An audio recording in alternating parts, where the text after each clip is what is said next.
Hi, my name is Sarah Dickerson, and today I'm going to be talking to you about skin diseases and how to prevent them as an athletic trainer. All information for this video is going to be taken from the 2010 NATA position statement on skin diseases. The very first thing that you need to know is that organizational support is imperative when limiting the spread of infectious agents.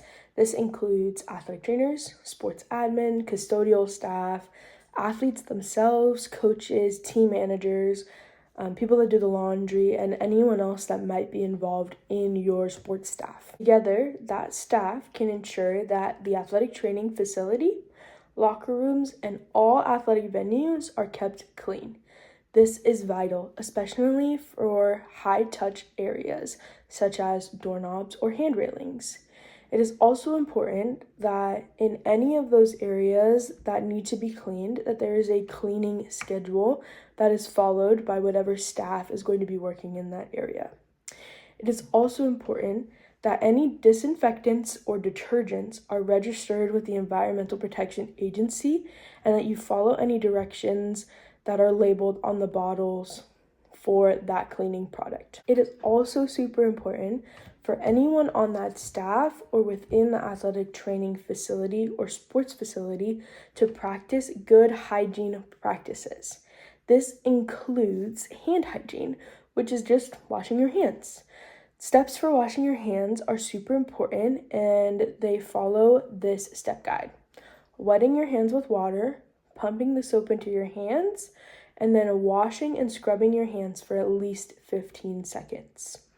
In the case that your hands are not visibly dirty, you can also use hand sanitizer, and that is considered good hand hygiene as well. Athletes, you should never share your towels, your gear, your water bottles, your cups, or even your Easton pads with anybody else in order to prevent infectious diseases from spreading around to other people.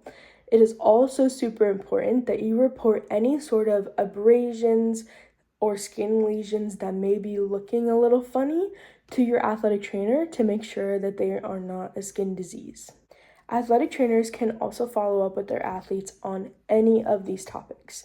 They can help ensure that athletes do not share gear, towels, water bottles, and that they are also looking for any abrasions or lesions on their athlete's skin while they're doing treatment.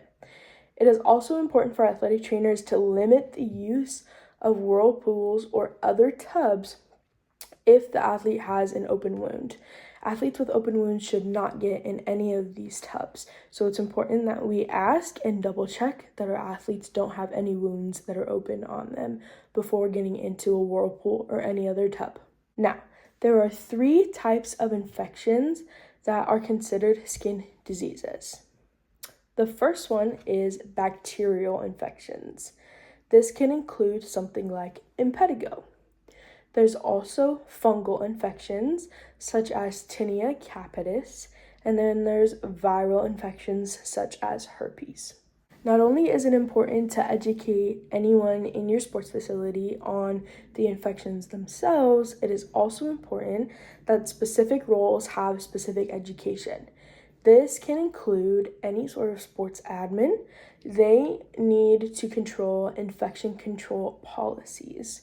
Any coaches, which need to be vigilant of players if they see any abrasions or skin lesions or anything else that might be suspicious, they can talk to the athlete and the athlete can report back to you. This also includes custodial staff that help in the daily disinfection of facilities. They need to ensure that they are using the right type of disinfectants, that they have a specific cleaning schedule, and that they're logging this cleaning on a daily basis.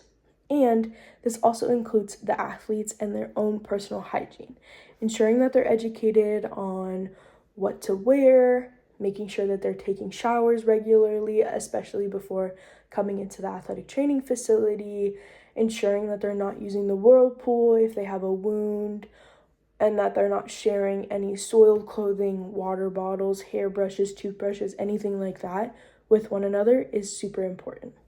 It is also super important that when you're educating anyone within your sports facility, that you talk to them about transmission of diseases or infections.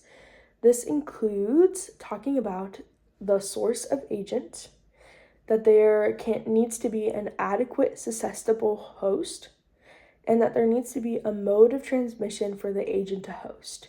So this mode of transmission can be anything from a person-to-person contact, airborne diseases, droplets, infected clothing, or anything else that could transmit an agent to a host. Prevention is the most important step to take here.